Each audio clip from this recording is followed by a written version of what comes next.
500 years before Christ. When this place collapsed, when the entire empire collapsed, there were 3 Christian empires built afterwards. They have also dated back to maybe around 1,000 years as well. The 3 kingdoms are called Nabosia, Makuria, as well as Alidia. Following this huge part of events was how the people actually treat each other there. So there, you can see their modest lives and how their ancestors used to live. After this huge capsule of information, we're going to be leaving you with a bit of a report. Stay tuned to hear more about Nubia.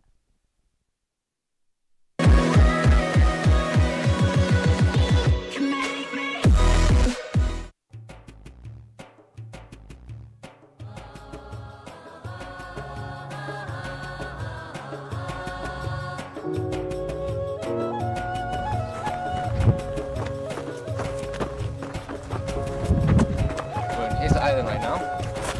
My favorite place in Egypt. Let me take around here.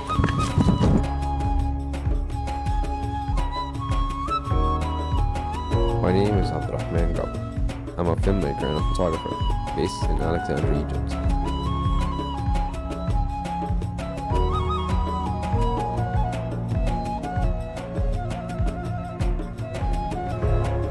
I visited many places when I was filming Egypt HD and met lots of people.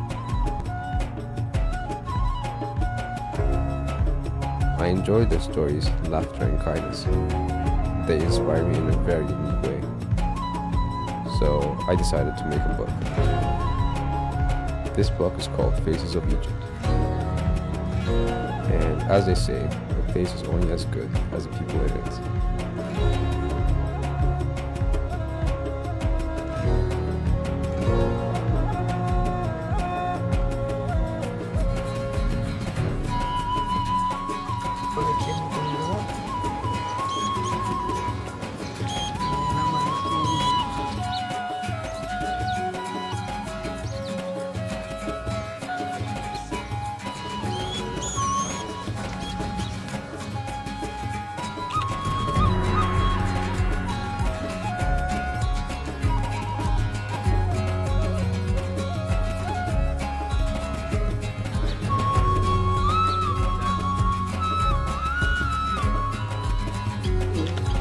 علينا جبيرنا مسكرة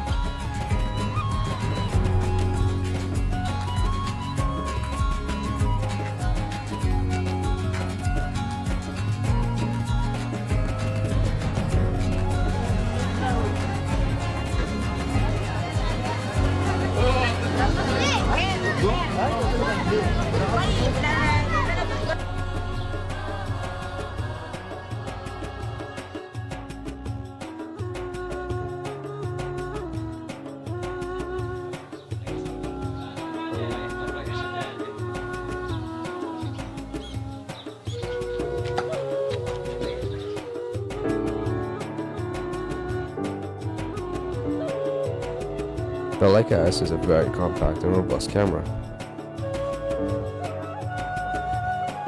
The ergonomics of the hand grip is amazing.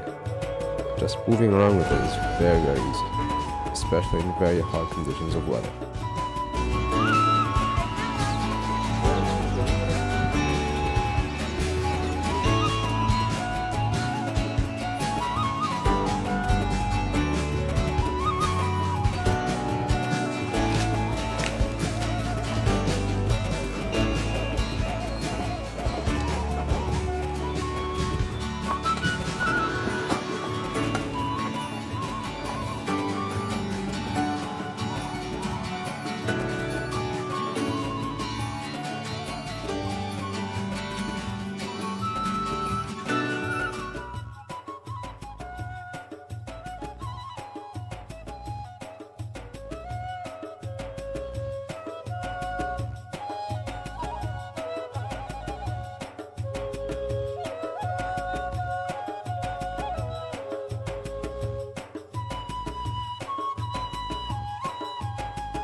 everyone. I hope you have enjoyed the previous report. So, going along more about Nubia, we'd like to talk a little bit about the people there. So, the tourists come cramming from all over the world in order to get exposed to such a unique culture, getting to know more about their habits, their meals, also visiting museums. The people there are quite interesting, and once you talk to them, you find that the social life is pretty open. They have a little bit of the Egyptian culture, and they're very exposed to the Western culture as well due to the tourists coming from everywhere. So today, to go on a little bit more and not only just give you information, we have a very special guest. She has actually indulged herself so far into the Nubian culture that she sucked it up, all of it, and she almost became a part of it. The awesome Nelly Fayed has been living in Nubia for 3 years, and her curiosity is never quenched. Nelly, it's such a pleasure having you. Hi, Juman. I'm so thrilled to have you today. I mean, to be with you today on How your are you show. doing? Fine, thank you. Things are very good nowadays. So, since we have been talking about the traditions and how different they are in Nubia, can you tell us a little bit about the Nubian traditions? Well, living in Nubia for such a long time has been, as you say, a dream come true. It's always been my passion to live in a different culture with different kind of people, to explore and experience how do they live, what traditions and kinds of things do they have, what activities do they do, how do they get married. I mean, all these are different traditions that they do. Let me start with their marriage. I mean, first, when the girl or the boy are born, at the age of 11, they start choosing a bride for the guy, for the boy. That young of an age? Yes, that young actually. They start choosing a bride from many different tribes because it's all divided into tribes. So they start choosing the bride for him from such a young age. They don't get married, but it's like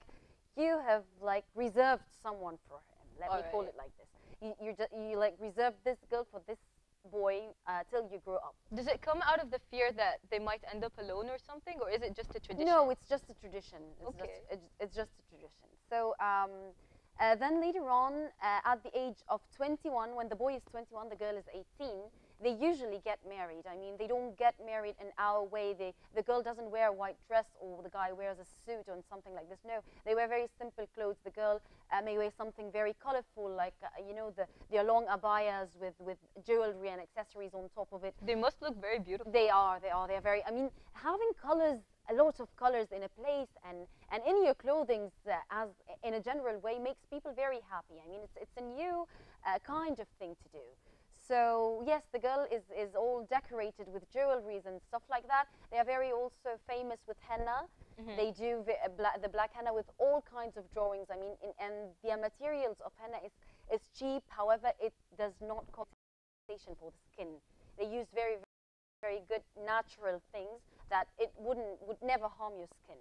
That's the same amazing. goes with yes, exactly. The same goes with the groom. He wears a white thing with maybe he sometimes holds a sword. Nubians also express themselves through songs, through drum beating, through singing. This is how they express themselves. How does the singing go? Like, do they have a certain cause they're singing for, or is it just general? It's just general. I mean, they just try to express themselves when they're happy, when they're sad, when there's some kind of occasion, when there's a visitor, when there's tourists around. This is something they love doing. It's not that they're obliged to do for people. It's a very nice way to actually create some good energy in the place. It is honestly. This is actually what makes Nubia very special. Okay, so what's the most habit that captured your attention other than the marriage? Maybe the way they welcome people. I mean, the Nubian houses are always open for everyone.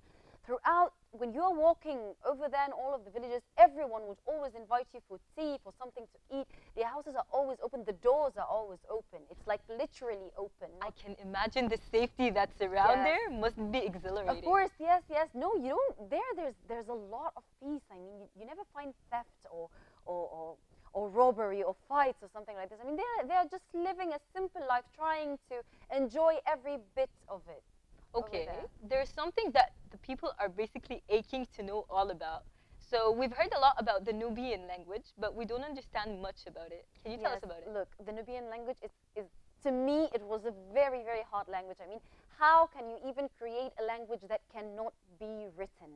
The Nubian language is not a written language.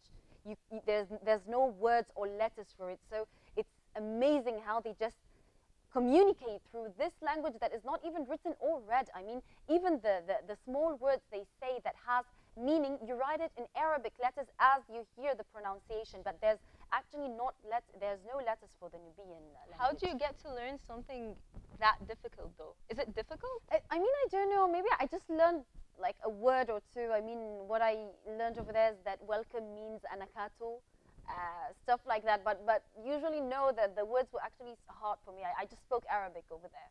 Oh, that's cool. Yeah. So they're really good with Arabic as well. Yes, they are. Yeah. They speak Arabic and they speak their language. Okay. So we all know that they live in tribes, but we know nothing about how those tribes communicate, what the tribes look like, if there are different tribes or they all live in one huge tribe. Can you tell us a little about that? It's actually they live in one whole place. It's like the Nubia. Yes, it is divided into different tribes, as I mentioned previously. Each tribe is known for maybe something. I mean, they're all actually almost alike, but you just know them by their names. Like this tribe has this, like when you call the president or something of the tribe, it's known by Al something tribe. Okay. So yeah, it's actually divided into names. So you know that this boy married from this tribe or this girl married from this tribe. They're known usually by their names, but traditions are all the same. All tribes have the same traditions. It's not different. That's all about the tribes. Okay, being the adventurous spirit you are, I bet you have went to discover places and get a little bit deeper into the culture. So what would you recommend anyone who goes to visit Nubia to go see first? Well, definitely to go to the Nubian village and stay over at the Nubian Dream House. It's just like its name, a dream house. It is. It's all the architecture, the colors, the decorations. I mean, as simple as they try to decorate the things, as glamorous and amazing it looks at the end. So if I would stay there again, I would stay at the Nubian Dream House. I bet the energy of the colors alone, other than the people, is amazing. It's thrilling. It's absolutely thrilling. Okay, what else is there to see? Beside the Nubian village, actually, is they call the island of plants, or Gizirat al-Nabatat in Arabic. Mm-hmm. This island has very, very rare kind of plants. I mean, I love greeneries in general. I love green areas. So they plant different kind of things over there. So you just go, you're amazed by all the huge trees that you don't see much in Egypt. Actually, you do see it maybe in forests overseas, not in Egypt. So seeing different kind of plants, like the very huge ones with the palm trees, even the palm trees look different. They're also very, very, very famous by planting hibiscus. They have the best hibiscus in the whole of Egypt. Yes, so I've heard. I've actually tried it once. It's delicious. It's amazing. It's not like the hibiscus over here. I mean, they plant it from zero. I mean, it's very, very cheap, and the taste is just awesome. The hibiscus over there, they're also famous by peanuts. They do also extract peanuts from over there, and all the herbs. They have a lot, different kind of herbs, from the very, very small chilies till the powdered herbs and stuff like that. There is their origins, as well as perfumes. Mm-hmm. They have a lot of medical perfumes and scents, from things that you put just to smell nice. All natural? All natural. All it's extracted from plants. I mean, and it does cure, actually. The weird thing is that they extract the oil from the plant over here very, very naturally, and it does cure if you have joint pains, stuff like that. It's a miracle. It's like you say, natural things has their own miracle. It did work with a lot of people. I came back from over there in Egypt. I bought different kind of extracts oils, and I tried them out on actually my mother. She had a lot of joint pains. Mm-hmm.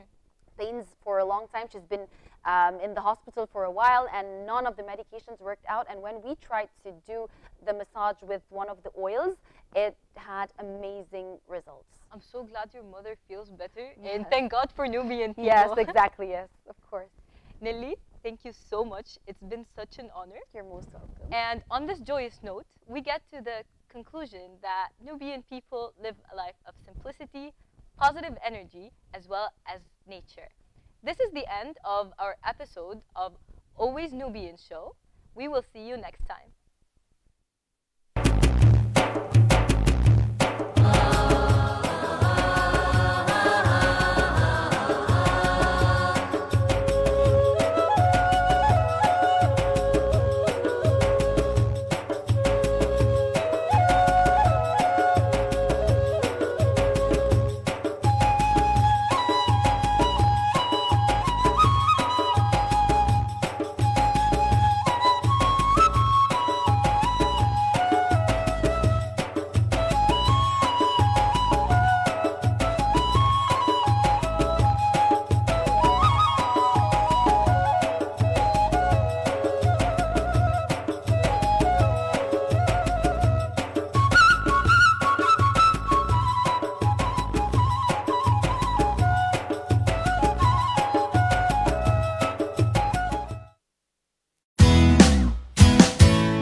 نشاط طلابي بقاله 9 سنين، دي الدورة التاسعة له، واحنا بنفتخر بيه انه من اجمل الانشطة الطلابية.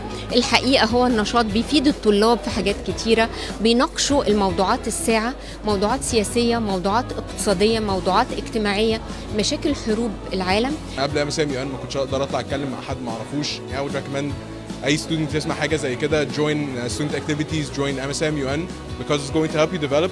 وهو ده اللي بيفرق الناس عن بعض. اكيد ان الطلبه يجوا في مكان مهم زي ده، في حدث زي ده، في يوم زي ده، ده اكيد حاجه بتبقى فارقه معاهم جدا، وبيبقوا مستنيين اليوم ده من اول ما بيدخلوا عامه. نشاط منتهى الاهميه لانه بيدي مجموعه من المهارات مهمه جدا للطالب. تتكلم ازاي بطريقه دبلوماسيه، ازاي بتقدر ان انت تتعلم لغه الحوار وتبقى مقنع، يعني نقطه نظام، ويعني ازاي تعملوا لوبينج عشان تطلعوا ريزولوشن مع بعضينا. فدي حاجه طبعا بتعلم الطالب ازاي ان هو يبقى اوبجكتيف، ازاي تو بريزنت هيز بوينت اوف فيو.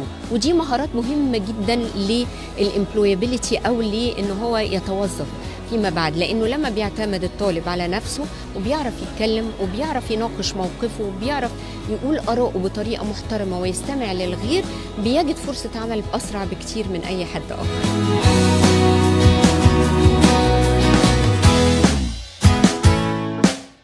ماما على طول معانا وعلى طول بتساعدنا، فالجامعه بجد ليها عامل كبير قوي ان احنا نظبط ايفنت زي ده النهارده. حقيقة انا سعيده بيكم جدا لانكم صوره مشرفه من الشباب الواعي ان يكون عنده معلومات واتصالات مع مش بس بلده، مع الاخرين، بيدي اعلى صوره عن بلده.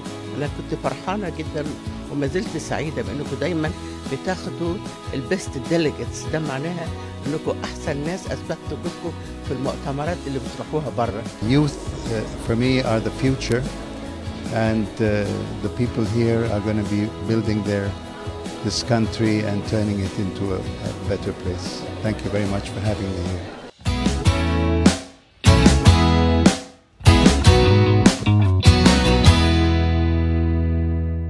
Respect is honouring people's differences.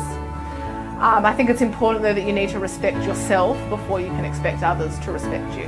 To care about other people and know that they also have feelings, not just you. Being considerate of others and having them in mind. It means like if my mum tells me to clean up my room and I have to respect by doing it. So listening, acknowledging diversity, acceptance. I have to not talk when they're talking. Caring, sharing. Respect Hashem just by like davening your best. To help others.